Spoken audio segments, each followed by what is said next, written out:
Hello students, मैं engineer आकृति BSCB model paper के लास्ट पार्ट को फिनिश कर रही हूं। बाकी के सारे 135 क्वेश्चन तो मैं लाइव डिस्कस की थी, लेकिन नेटवर्क इशू की वजह से मैं बचे हुए लास्ट के 3 क्वेश्चन रिकॉर्ड करके अपलोड कर रही हूं।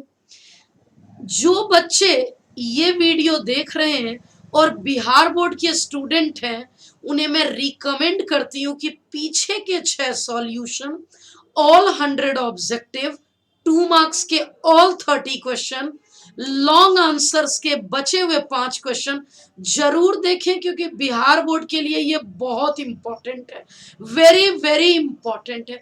हाँ, अगर आप बच्चे स्टेट बोर्ड से हैं, सीबीएसई बोर्ड से, तो भी देख सकते हैं, क्योंकि ये सारे क्वेश्चन एनसीईआरटी से ही हैं।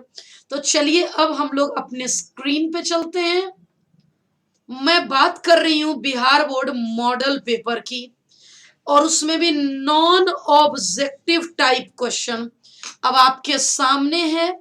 ये सारे क्वेश्चन आपके सामने हैं जो पहले मैं डिस्कस कर चुकी हूं, 35 तक डिस्कस कर चुकी थी। सिर्फ 3 क्वेश्चन बचे थे, 36, 37 एंड 38। ये डिफरेंशियल इक्वेशन का क्वेश्चन है, समझ लीजिएगा। मैं यहाँ dy है, यहाँ dx और यहाँ dx, मैं इसे एक तरफ कर लेती हूं। ये X square dy is equal to, इन दोनों को मैं दूसरी तरफ कर लेती हूं। यह है साइन 2x प्लस 3xy इंटू dx। अब मैं बात कर रही हूं, यह है dy अपॉन dx, और यह है साइन 2x प्लस 3xy अपॉन एक्स स्क्वायर। धीरे धीरे इस क्वेश्चन को मैं करवा रही हूं, ध्यान दीजिएगा। इस क्वेश्चन में लिखा है,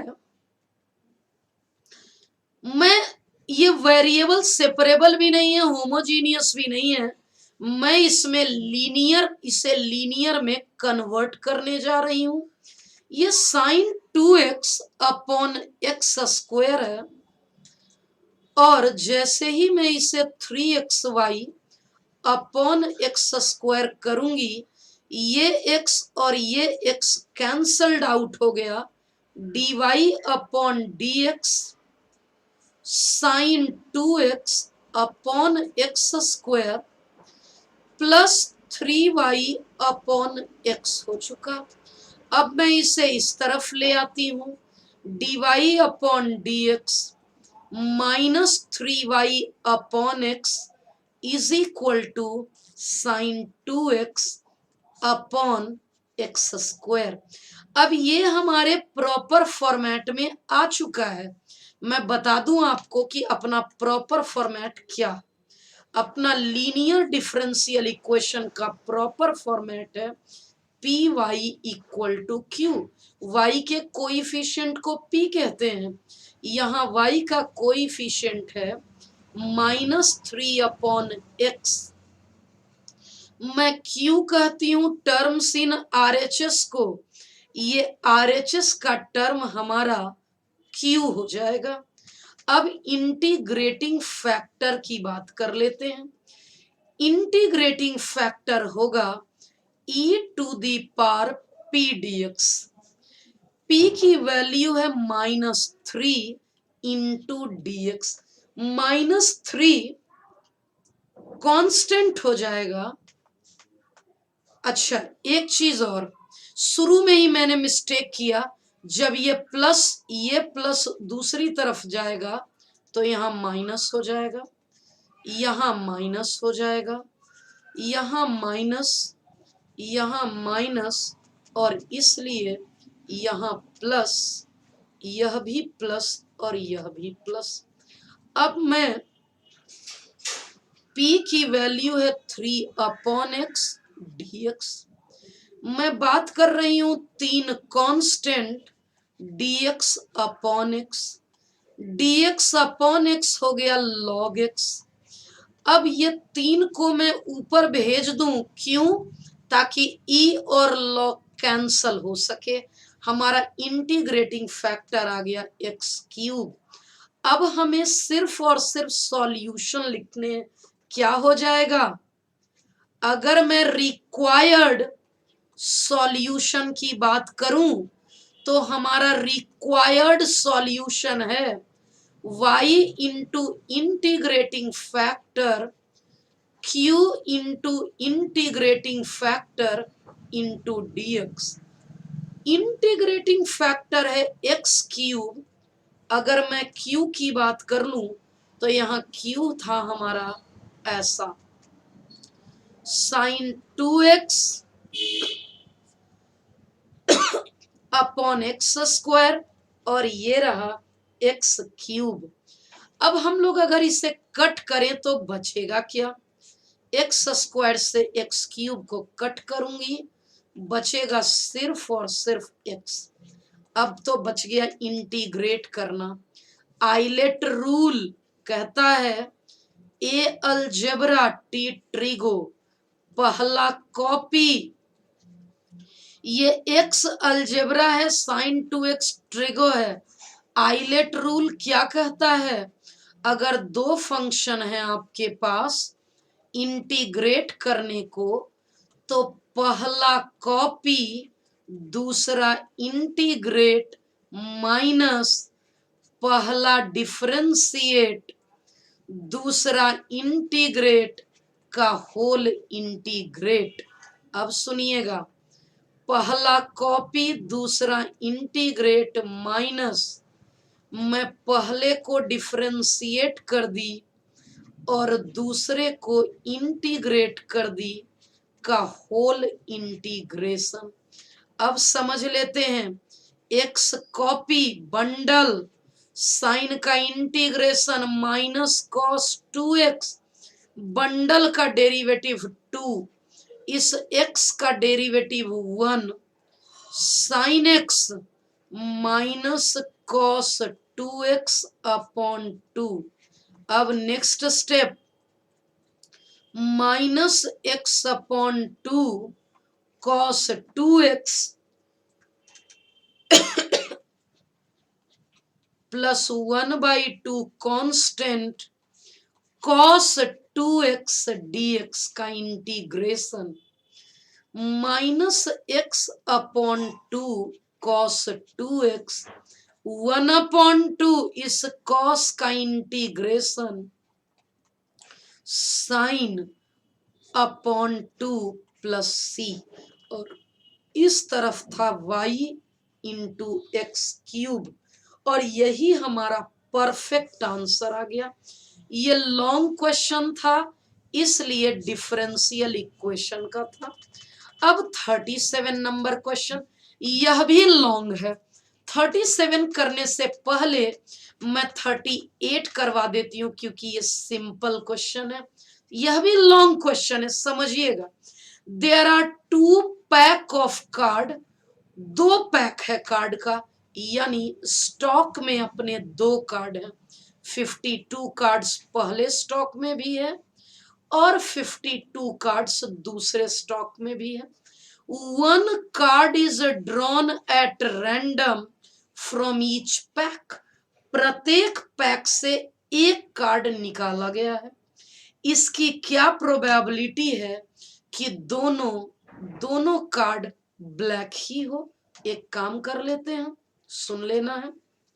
दोनों से एक एक कार्ड निकालना है।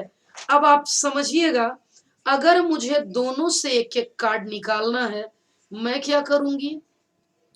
बोथ कार्ड इज ब्लैक, क्या बात कर लेती हूं, समझ लीजिएगा। दोनों का दोनों कार्ड ब्लैक है, मतलब पहला भी ब्लैक एंड दूसरा भी ब्लैक, क्योंकि दोनों अलग अलग पैक से निकालना है, मतलब ये इंडिपेंडेंट इवेंट है। अब ब्लैक कार्ड होते कितने हैं? इस 52 में रेड होते हैं 26, ब्लैक होते हैं 26। अगर मुझे ब्लैक ही निकालना है तो 26/52, 26/52 ये हो गया 1/2 और 1/2 और हमारा करेक्ट आंसर हो गया 1/4। सेकेंड क्वेश्चन क्या है? They are of different colour. ठीक है, ये तो फर्स्ट क्वेश्चन था। अगर वो डिफरेंट कलर की बात की जा रही है, प्रोबेबिलिटी पूछा जा रहा है, both cards are of different colour. आखिर इसका मतलब क्या है? मैं बात कर रही हूं दोनों कार्ड्स के डिफरेंट कलर की। मैं दोनों कार्ड्स के डिफरेंट कलर की बात कर रही हूं। ये होगा पहला ब्लैक। मैं बात कर रही हूं दोनों कार्ड डिफरेंट कलर, पहला ब्लैक हो एंड दूसरा रेड। हो गया दोनों डिफरेंट। या के लिए प्लस यूज करते हैं, पहला रेड दूसरा ब्लैक। अब समझा देती हूं आप बच्चों को। अगर मुझे पहला कार्ड ब्लैक चाहिए, पहला ब्लैक चाहिए, दूसरा रेड चाहिए, या फिर पहला रेड चाहिए दूसरा ब्लैक चाहिए। समझा देती हूं। अगर पहला कार्ड ब्लैक है तो 26 है। अब और समझाती हूँ। दूसरे पैक से रेड कितना है? वह भी तो 26 है। पहले पैक से रेड चाहिए 26, हमें दूसरे पैक से ब्लैक चाहिए, वह भी 26। अब समझ लेते हैं। ये है 1/2, ये है 1/2, यह 1/2 है और यह 1/2 है, और ये 1/4 प्लस 1/4 2/4 और करेक्ट आंसर हो गया 1/2। अब आप बच्चे 37 देखिए। मुझे 15-20 सेकंड का टाइम दीजिए, प्लग इन कर लेती हूँ चार्जिंग। और 37 वेक्टर अलजेब्रा का क्वेश्चन है। 37 वेक्टर अलजेब्रा का क्वेश्चन है और इंपॉर्टेंट क्वेश्चन है। चलिए अब डिस्कस करती हूं क्या है, समझिएगा। इन ए ट्रायंगल की बात लास्ट क्वेश्चन है, फिर आपका फुल मॉडल पेपर का डिस्कशन डन हो जाएगा। समझ लेते हैं। मैं समझा देती हूं मैं क्या कह रही हूं। ये वेक्टर मेथड की बात कर लेते हैं। In any triangle A B C, यहां देख लीजिए, ये ट्रायंगल है, ये ए बी और सी। ए के सामने की साइड वेक्टर ए, बी के सामने की साइड वेक्टर बी और सी के सामने की साइड वेक्टर सी। अब यहां एक नई बात सिखा देती हूं आपको। अब सुनिएगा, ये वेक्टर ए और ये वेक्टर बी, अगर अंदर का एंगल सी है तो ये एंगल पाई माइनस सी होगा। अभी मैं फिर आपको समझा देती हूं। अगर इस अंदर का एंगल बी है तो ये एंगल पाई माइनस बी होगा। एक और बात समझा देती हूं। अगर अगर ये एंगल ए है तो मैं इसे पाई माइनस ए होगा। अब इसको यूज कैसे करेंगे ये सिखाती हूं। क्या आप बच्चे ट्रायंगल लॉ को समझते हैं? ट्रायंगल लॉ कहता है, आप फिजिक्स के वेक्टर में पढ़े हैं कि ट्रायंगल लॉ का मतलब है a plus B plus C equals to 0। आप देख भी सकते हैं, अगर a यहां से यहां जाएंगे, b यहां से यहां जाएंगे, और ये क्लोज्ड लूप अगर बनता है, अगर ये क्लोज्ड लूप बनता है a b और c, तो ये 0 होगा। अब यहीं से अगर ये पता है तो मैं क्या प्रूफ करने जा रही हूं, समझिएगा। पहले भी आप बच्चे पढ़े हैं इसको, कैसे एक एक करके दो पार्ट में मैं करूंगी। पहले मैं सी को दूसरी तरफ भेजती हूँ, ए प्लस बी और माइनस सी। अब दोनों तरफ मैं क्रॉस कर लेती हूँ बी का। ये 5 मार्क्स का क्वेश्चन है, इसलिए स्टेप्स लिखने में हिचकिचाइएगा नहीं। मल्टीप्लाइंग बोथ साइड्स, मैं दोनों तरफ मल्टीप्लाई करूंगी। Multiplying both sides by vector B, B vector से मैं दोनों तरफ मल्टीप्लाई करूंगी। यह है vector A plus vector B cross vector B, और इस तरफ होगा minus vector C cross vector B. अब पहले इसका इसके साथ क्रॉस कर लेंगे, ये हो गया A cross B plus B cross B, that is equal to, मैं इस माइनस को अगर ले जाती हूं, इस माइनस को दूसरी तरफ ले जाती हूं, इस माइनस को दूसरी तरफ ले जाऊंगी, माइनस सी क्रॉस बी होगा, अल्टीमेटली ये होगा बी क्रॉस सी। अब यहां पर आप ध्यान से देखिएगा, अगर बी क्रॉस बी की बात करूं तब तो ये जीरो हो गया। अगर ये जीरो हो गया इसका मतलब ए क्रॉस बी बराबर बी क्रॉस सी आ गया। ठीक ऐसा ही एक और रिजल्ट मैं लाने जा रही हूं, एक सेकेंड पार्ट में और करने जा रही हूं। ऑल्सो मैं फिर से लिखूंगी ए प्लस बी। अब बस सिर्फ और सिर्फ आप समझते जाइएगा कि मैं कह क्या रही हूं। यहां A plus B plus C equals to 0। अब क्या करेंगे, हम सी को ही दूसरी तरफ भेजेंगे, लेकिन इस बार मैं ए से मल्टीप्लाई कर रही हूं।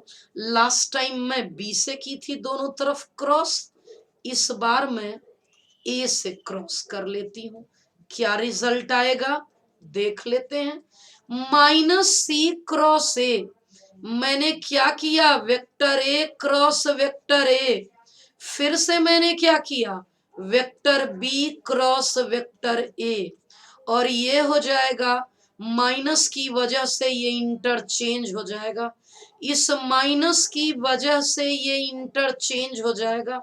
ए क्रॉस ए जीरो आ गया, B cross C sorry B cross A बराबर ए क्रॉस सी, दोनों को इंटरचेंज कर दूंगी, ए क्रॉस बी बराबर सी क्रॉस ए।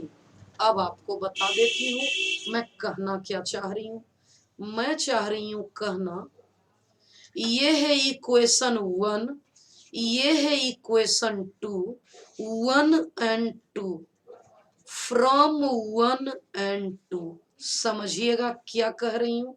यहां लिखा हुआ था A cross B B cross C के इक्वल, और यहाँ है A cross B C cross A के इक्वल। इन दोनों से लिखूंगी ए क्रॉस बी बराबर बी क्रॉस सी बराबर सी क्रॉस ए। अब आगे प्रोसीड करती हूं, बहुत ही बेहतरीन क्वेश्चन है। अब अगर ये ऐसा आया, इसका मतलब इस तीनों का मैग्नीट्यूड भी इक्वल होगा। ठीक है, A cross B B cross सी और सी क्रॉस ए। जैसे ही इसका मैग्नीट्यूड लूंगी ए बी, और बी के बीच का एंगल भी तो लिखूंगी, देख लेते हैं। यह है वेक्टर ए, यह है वेक्टर ए और यह वेक्टर बी, इनके बीच का एंगल है पाई माइनस सी। सुनिएगा, ये है पाई माइनस सी। बहुत इंपॉर्टेंट क्वेश्चन है ये, बोर्ड परीक्षा में सेम क्वेश्चन 2 साल पहले भी पूछा जा चुका है। बी सी, बी और सी के बीच कौन सा एंगल है इस डायग्राम में, बी और सी, ये बी रहा ये सी रहा, एंगल है पाई माइनस ए। ये एंगल बचा पाई माइनस ए, और लास्ट है सी ए पाई minus B.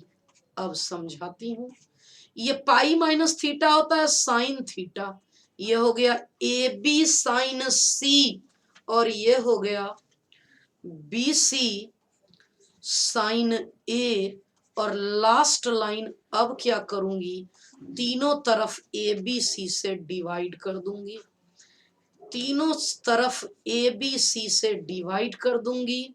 B C sine A upon A B C, C A sine C upon A B C. इस ए बी से ये ए बी चला गया, इस बी सी से ये, और इस सी एस से ये, और अल्टीमेटली जो चाहिए था sine C upon sine sine A upon A sine, एक मिनट यहाँ पे गड़बड़ था, पाई माइनस बी बी होगा, sine B upon B. Ultimately prove हो गया। हमें जो प्रूव करना था, गौर से देखिए, तो हमें यही प्रूव करना था। अगर मैं अपने क्वेश्चन की बात करूं तो मुझे मेरे क्वेश्चन में ये, अच्छा इसका रेसिप्रोकल प्रूव करना था, okay no problem, no problem, इसका रेसिप्रोकल प्रूव करना था। ठीक है, एक स्टेप और एक्स्ट्रा कर लेते हैं, एक स्टेप और एक्स्ट्रा कर देती हूं। हमारा यहां से रिजल्ट आ गया, यहां से रिजल्ट आ चुका है, sine sine C upon C equals to sine A upon A equals to sine B upon B. मैं इसका रेसिप्रोकल ले लेती हूं, C upon sine C, A upon sine A, B upon sine B, और ultimately ये हमारा proved हो चुका है, ये प्रूव्ड हो चुका। और 7 मार्क्स से 5 मार्क्स के लॉन्ग क्वेश्चन आप बच्चों ने कर लिया। डियर स्टूडेंट, बिहार बोर्ड के मॉडल पेपर की बात तो अब खत्म हो गई।